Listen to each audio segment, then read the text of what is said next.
Today we're going to be talking about how to build a stone wall, like you see behind you here. Stone is expensive. However, pallet wood off the side of the road is absolutely free.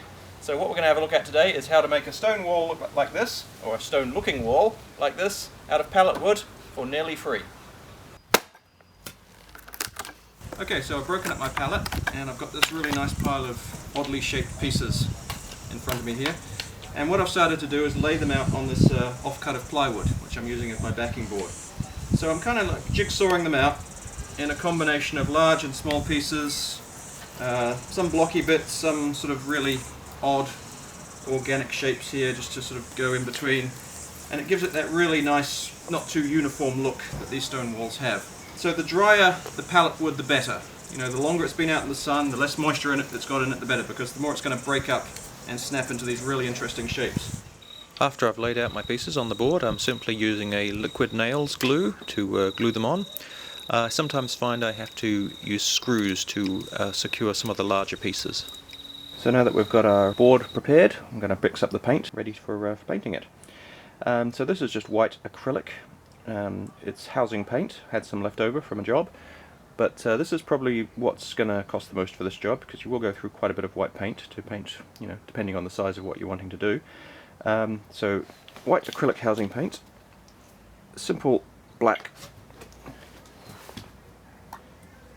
acrylic as well, which we're just going to drop in there and mix up. The reason I do this pre-mix is because we want to come back to the white later and use it for brushing highlights.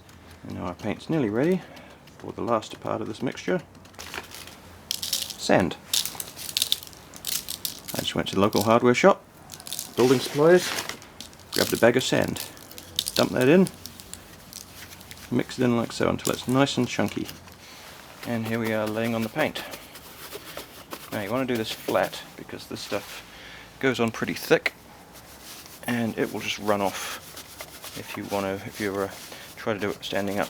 So you want to lay your board flat and just splodge it on quite heavily, get it on all the cracks, and also every so often just pile it up on flat surfaces just to give a little bit more three-dimension.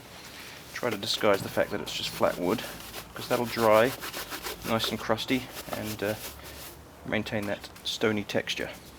Okay, once I've got pretty much a full coat on and it's still nice and wet, what I like to do is throw some more sand on it and then dab that in.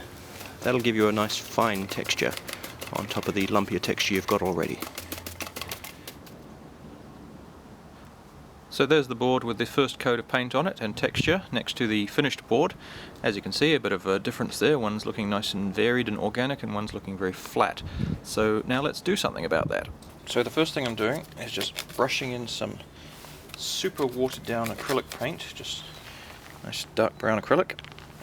It's like almost brown water basically. It's so watered down, and that's just going to get in all the cracks and nooks and crannies and help the brickwork stand out a bit better. If you get some on the brickwork itself, no, don't worry, in fact you can put some on there, just dab it around, because stone isn't all one colour, you want it to have a variety of colours and textures on there, and it's all going to get largely covered up by the more layers in the future anyway. So now we've added a bit of depth, let's add a bit of variety to the surface. All I'm going to do, a little bit of primer, grey primer, spray it on just to provide a bit of adhesion while it's still wet. Dirt. And rub it in. And that will stick to the paint. Most natural looking thing you can find in the garden to make your stone look like stone. Coming back again with some more acrylic paint. Basically just aiming for a really nice, this is with a cloth by the way, really nice variety of textures and colours on the surface. And then while it's still wet, you know what? More dirt.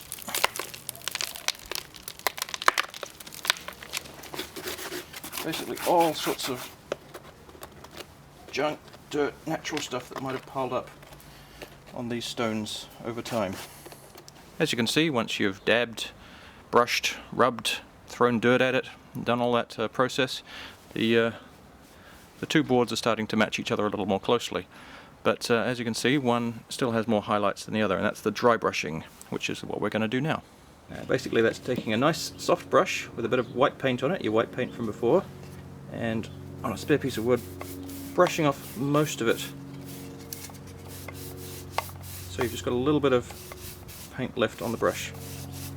And then start lightly going over the top, just picking up all that finer detail and the edges. And as you can hopefully see, that's going to really make those boards stand out from the darker areas that we put in earlier. So hopefully you can see what a difference that's making on the bricks that already have dry brushing on them, as opposed to this side where I haven't done it yet. Much more texture, much more three-dimensionality. So I'm just going to go on and finish that off and then see how the two boards match. Okay, so those two boards are matching quite nicely now with the dry brushing finished. As always, it's a process of gradually building up your layers, dry brushing on the white, adding some more shadows, throwing on some more dirt. I've even mixed in a little bit of green there to suggest some moss growing, adding more highlights, more shadows, more dirt, until I'm happy with the finished result, which I am pretty happy with now. So yeah, thanks for watching. Please try some of these techniques, let me know how you do, and we'll see you next time.